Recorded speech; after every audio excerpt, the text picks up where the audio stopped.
Summary of the book, Don't Believe Everything You Think by Joseph Nguyen. What if you discovered that everything you believe about yourself is just a thought? This book is a guide to freeing yourself from the internal suffering that comes from identifying with your mind. Every negative emotion, every insecurity or anxiety doesn't stem from reality, but from what you think about it. You'll learn that you don't need to change your external life to find peace. Just stop believing everything that goes through your head. It's simple, but not easy. It's powerful because it transforms. Do you dare to look within? Key point 1. The root of suffering. Suffering does not come from external circumstances or events that occur in life. It arises solely from the interpretation and meaning given to those experiences. It is not what happens, but how one thinks about it that generates emotional and psychological pain. Suffering is optional. It is a second arrow that the mind fires at an initial wound. Pain may be inevitable, but suffering is chosen by resisting reality, by identifying with thoughts that generate anguish and fear. The mind is responsible for maintaining this suffering by clinging to beliefs, judgments, and internal narratives that reinforce discomfort. One lives trapped in a cycle of thoughts that create anxiety, sadness, guilt, and stress, believing that happiness will come when something external changes.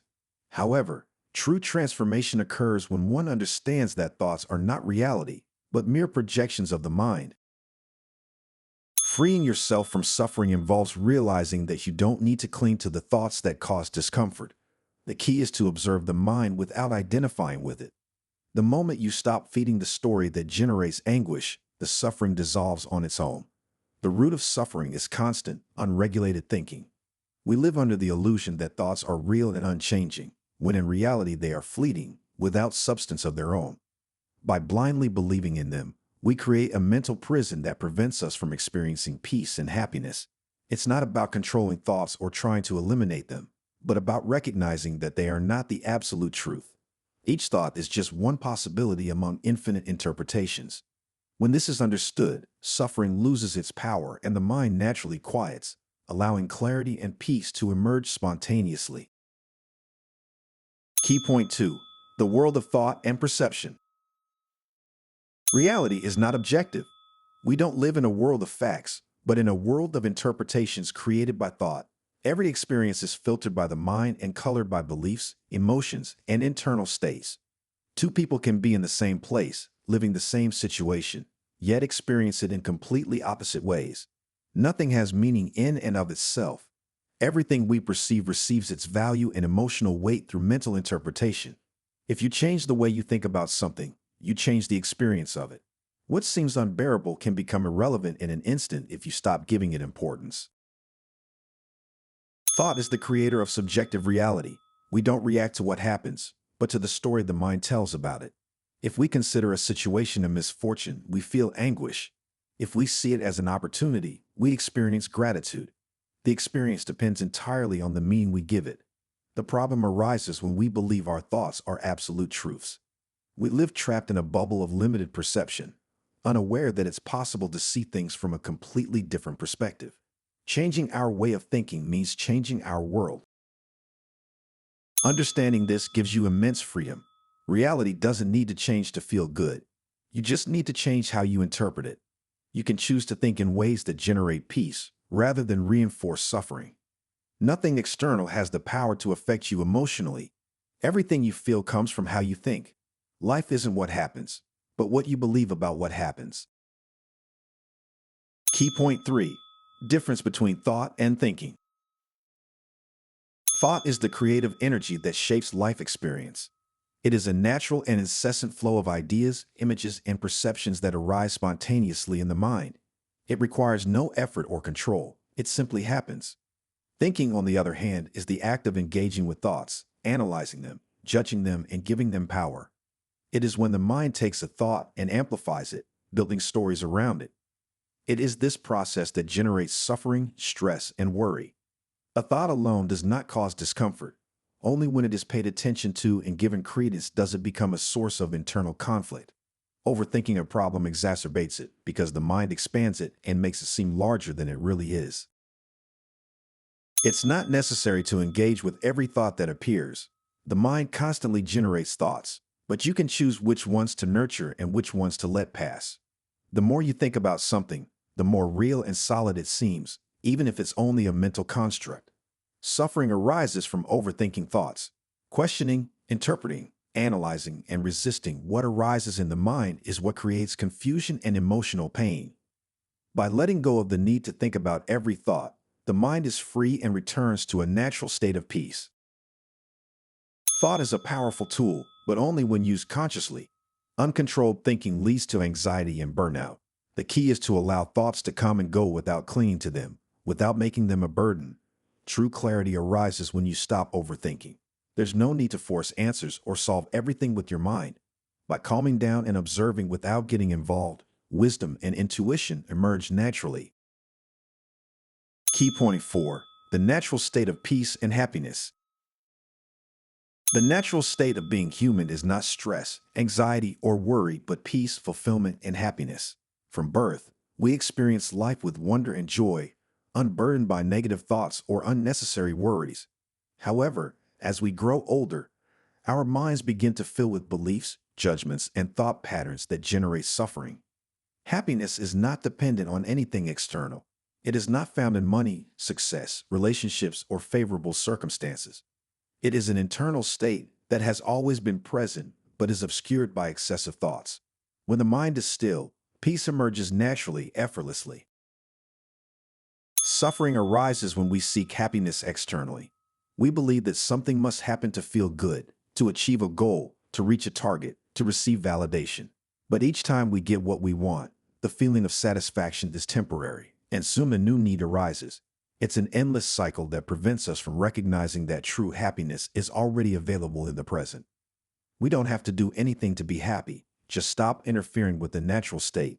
By letting go of identification with thoughts and stopping seeking something outside ourselves, peace appears spontaneously.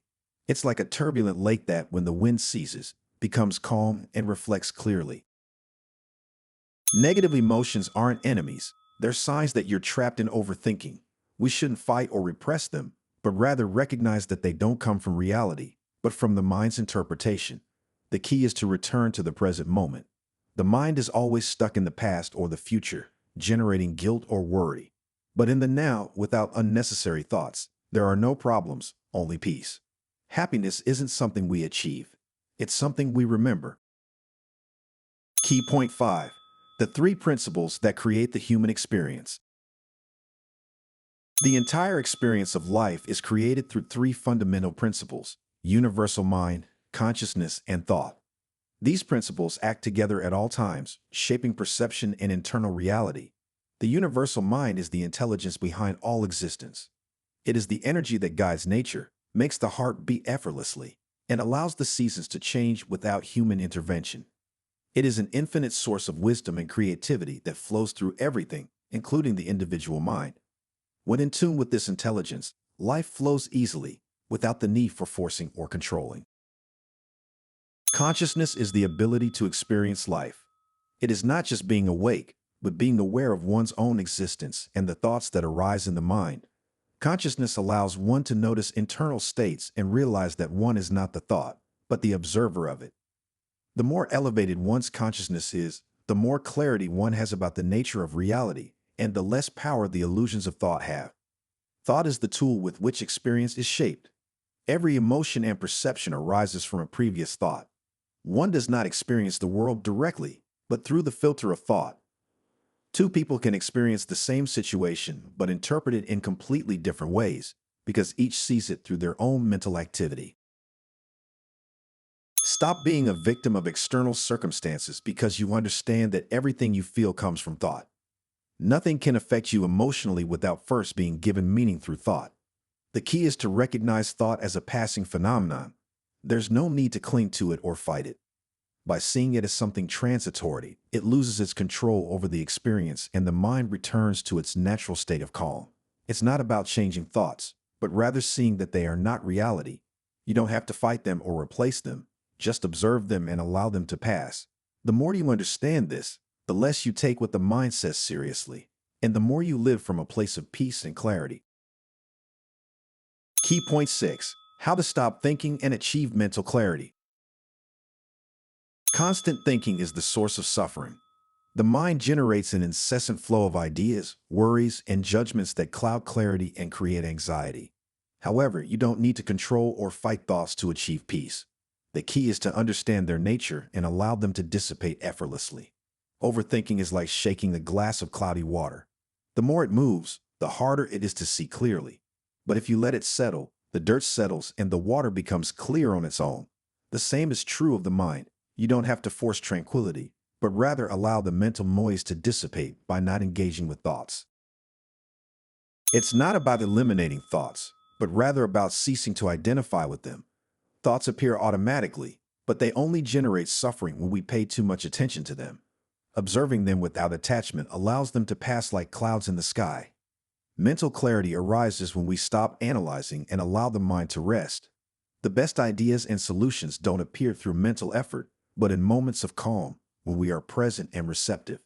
It is in this state of stillness that intuition and wisdom emerge naturally. Inner silence is not achieved by thinking about how to achieve it. Trying to force peace only generates more thoughts. The simplest way to find clarity is to let go of the need to think about every thought and simply be present. When unnecessary mental activity is reduced, the experience of life changes completely. Problems no longer seem overwhelming, emotions flow more freely, and decisions are made more easily. Without the interference of overthinking, life becomes lighter and more fluid. Clarity is the mind's natural state. It only becomes darkened when it is filled with unnecessary thoughts. By recognizing that we don't need to think as much as we think we do, the mind quiets and peace emerges effortlessly. Key point 7. Flow in life without resistance or control. Life doesn't need to be controlled. The constant struggle to manipulate every detail, avoid the unexpected, and force outcomes only creates suffering. True well-being emerges when you let go of the need for resistance and learn to flow with what is. Control is an illusion created by the mind. It's believed that by planning every aspect of life, you can avoid pain and guarantee happiness. However, life is unpredictable, and resisting what happens only creates frustration and anxiety. Flow doesn't mean resignation or giving up, but rather being in harmony with the present. It's allowing life to unfold without the need to interfere with obsessive thoughts about how things should be. It's trusting that everything is happening as it should, without forcing or clinging to a specific outcome. When you let go of control, your actions become more effective. Instead of acting out of worry and fear, you respond with clarity and spontaneity. The best decisions arise when the mind is calm, not when it's filled with tension and insecurity. Suffering arises when you resist what is. Energy is wasted fighting inevitable circumstances instead of adapting to them. Accepting reality as it is doesn't mean settling, but rather stopping wasting energy on useless internal fights. Trust in life brings freedom.